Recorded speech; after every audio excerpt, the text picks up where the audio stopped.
started this trial, I refrained from speaking to you at the press because the profession does not allow me to discuss with you what happened in our welfare of the court. The profession does not allow me to tell people what happened in court. But today, we have come to a final end.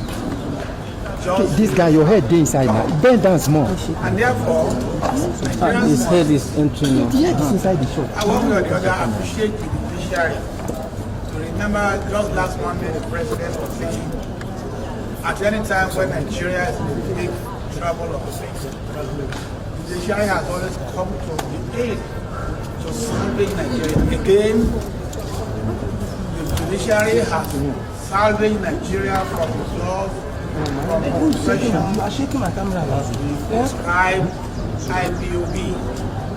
The court has also pronounced death sentence on Eastern Security Network, which was the military wing, IPOB. Today, God has brought an end to injustice, oppression, suffered by our brothers and sisters of the eastern states of Nigeria. They will not be able to sleep with their two eyes closed.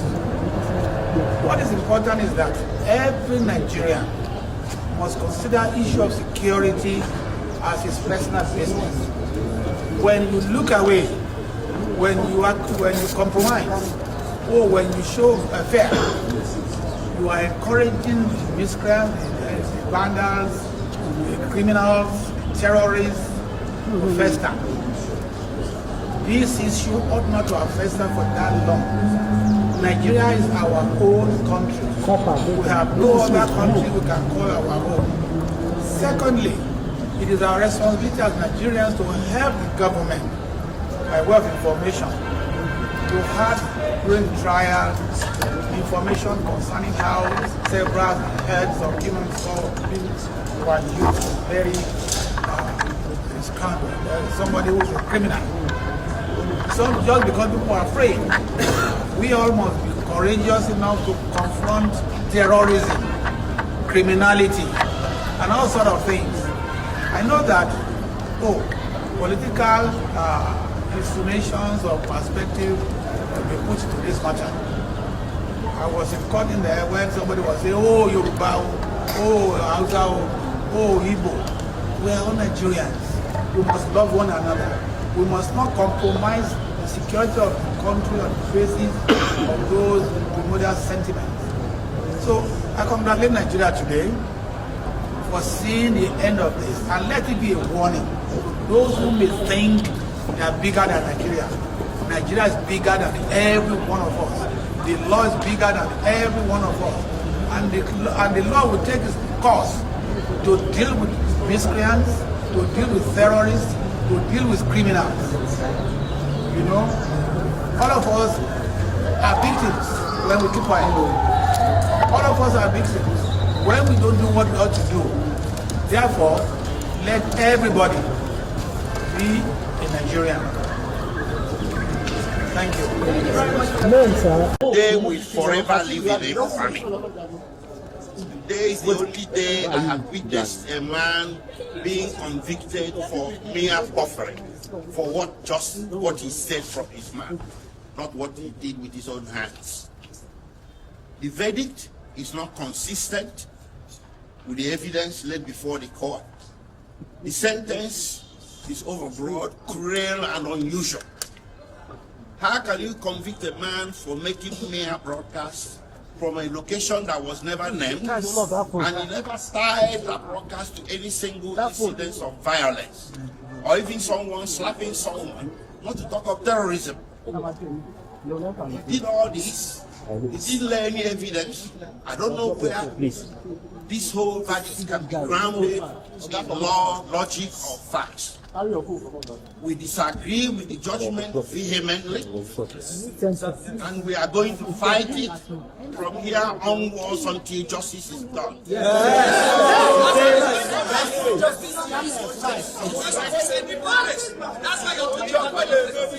Judgment,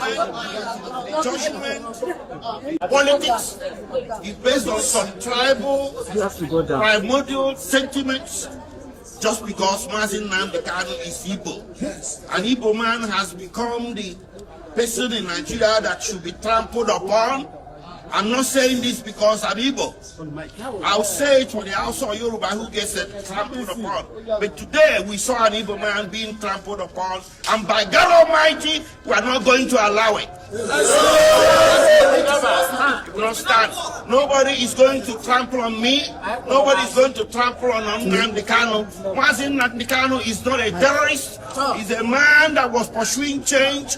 To pursue a separate nation of yours is not a crime.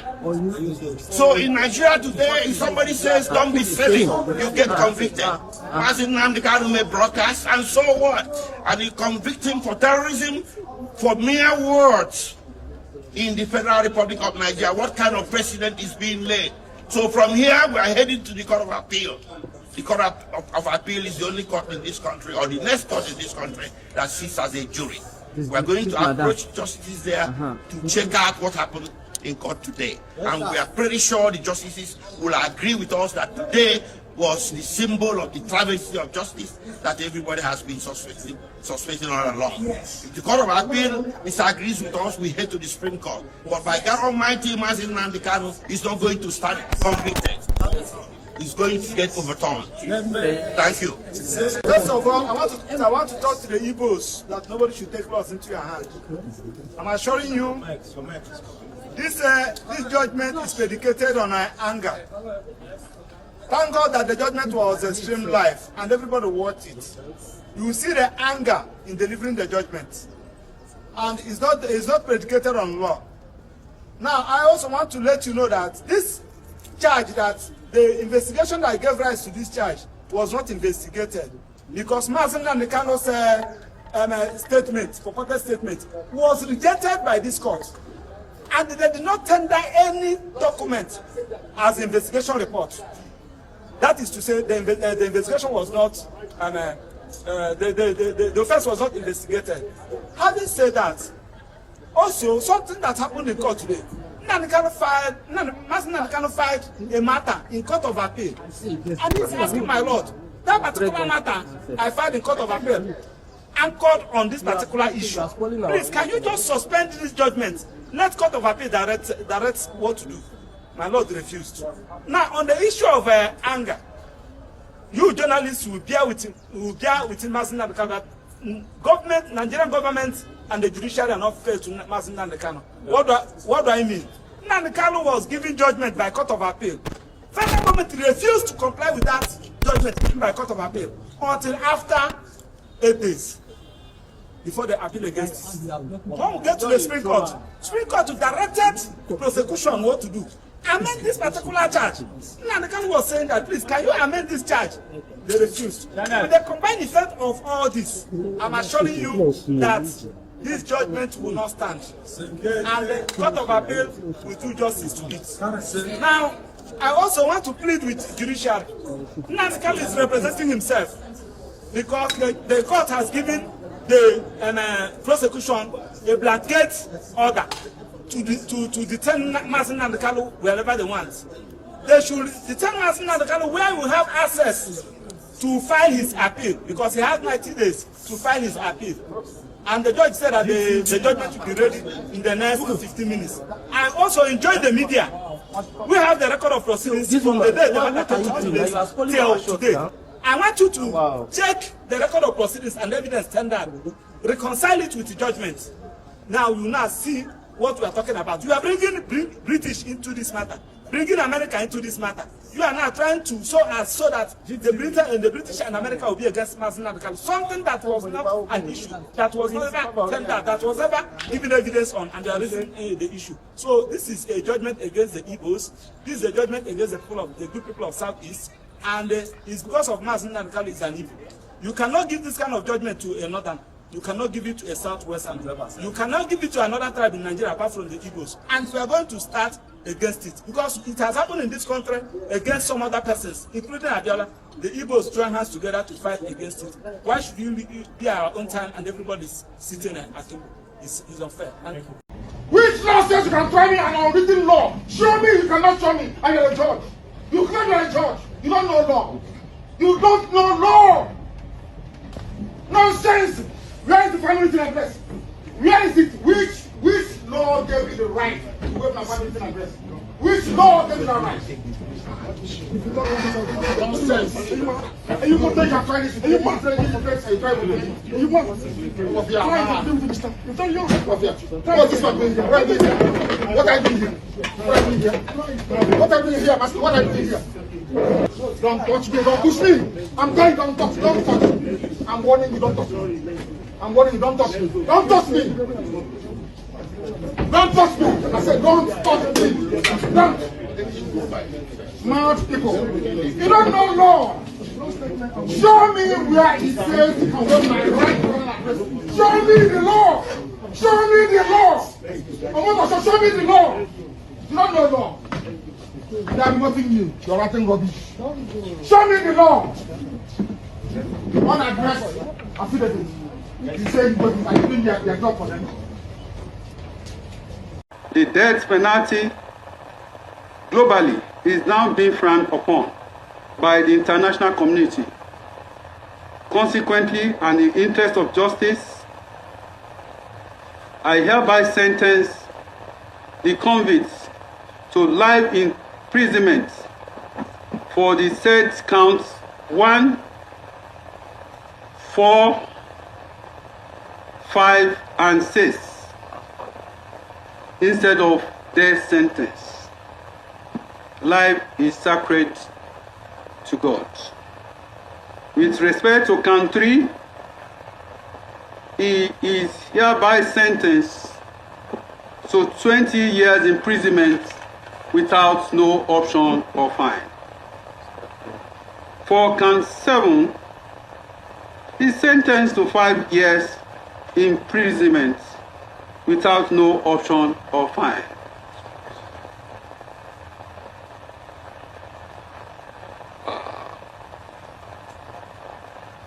To extend the mercy, I hereby order that the sentence shall run concurrently. And due to the nature of the offenses that borders on terrorism and the attitude, violent nature of the defendants that I have taken judicial notice. The last adjourned date, he was so unruly and expressed violence, even was about to beat the security officers there. This morning, he repeated same. That has been his trait, his attitude. So I have no hesitation in coming to the conclusion that convict has a tendency of violence. The tendency of violence has not left him. It is based on this that he must be kept in facility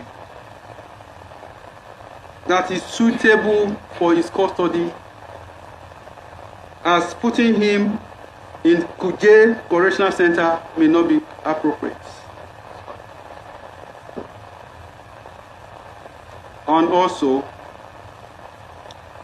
I take judicial notice and that for conclusion of the judgment and from the exhibits that I've analyzed in my judgment, substantially, the convicts made use of computer device like phones in making broadcasts to incite and call for all these atrocities. It is based on that without hesitation, I agree with the counsel to the prosecution that the convicts must not be allowed near any digital device, and if it must be closely monitored by the Office of the National Security Advisor. And also, with the atrocities, the number of killings, and the effect of the acts of the convicts on the people of Southeast, I think it deserved protective custody. Due to this offense, I ordered that if the convicts be kept in protective custody in any custodial center in any part of the country. And also, the objects of crime in respect of Camp 7 that has to do with the transmitter. The transmitter is hereby forfeited to the federal government.